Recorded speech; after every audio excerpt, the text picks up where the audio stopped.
বন্ধুরা welcome to my channel. এখন কথা বলবো আরসিবিকে নিয়ে। কলকাতার বিরুদ্ধে নামার আগে ব্যাঙ্গালোরের নতুন নেতাকে নিয়ে মুখ খুললেন কোহলি।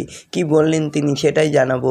তো বন্ধুরা প্রথমেই বলবো যে এইরকমই সব খেলার খবর প্রতিনিয়ত জানতে হলে চ্যানেলটিকে অতি শীঘ্রই লাইক কমেন্ট সাবস্ক্রাইব করতে ভুলো না, আর বন্ধুদের মধ্যে প্রচুর পরিমাণে শেয়ার করে দাও, যাতে আমার 4000 ঘন্টা ওয়াচ টাইম খুব শীঘ্রই পূর্ণ হয়ে যায়। তো বন্ধুরা এবারের আইপিএলে বেঙ্গালুরুকে নেতৃত্ব দেবেন রজত পাটিদার। মাসখানেক আগে ঘোষণা করা হয়েছে তার নাম। আইপিএলে কলকাতার বিরুদ্ধে প্রথম ম্যাচ খেলতে নামার আগেই তার নাম ঘোষণা করা হয়েছে যে বেঙ্গালুরু হয়ে নেতৃত্ব দেবেন এবারে রজত পাটিদার।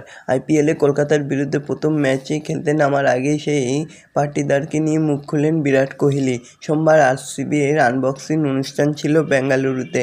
দলের সব ক্রিকেটারকে এক মঞ্চে হাজির করানো হয়েছে, সমর্থকদের সঙ্গে পরিচয় করানো হয় প্রত্যেককেই। পাটিদার মঞ্চে আসার আগেই কোহলি বলেন, এরপর যে ছেলেটা আরসিবির হয়ে নেতৃত্ব দেবেন তার নাম হচ্ছে রজত পাটিদার।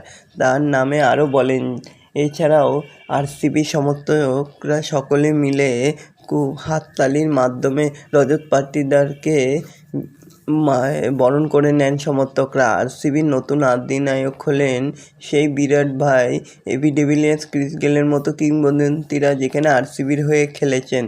আমিও ওদের দেখেই বড় হয়েছি, ছোটোবেলা থেকে ওই দলকেই ভালোবাসি। টি-20 ক্রিকেটের অন্যতম বড় একটা দলের নতুন দায়িত্ব পেয়ে আমি খুব খুশি, এমনটাই বলেন রজত। এছাড়া সোমবার আরসিবির আনবক্সিং অনুষ্ঠান ছিল, যেখানে বেঙ্গালুরুতে দলের সব ক্রিকেটারকে এক মঞ্চে হাজির করানো হয়, সমর্থকদের সঙ্গে পরিচয় করানো হয় প্রত্যেককেই। পাটিদার মঞ্চে আসার আগে কোহলি বলেন, এরপর যে ছেলেরা আসছে সে আপনাদের দলকে অনেক দিন ধরে নেতৃত্ব দেবে, তাই যতটা পারেন ওকে ভালোবাসা দিন।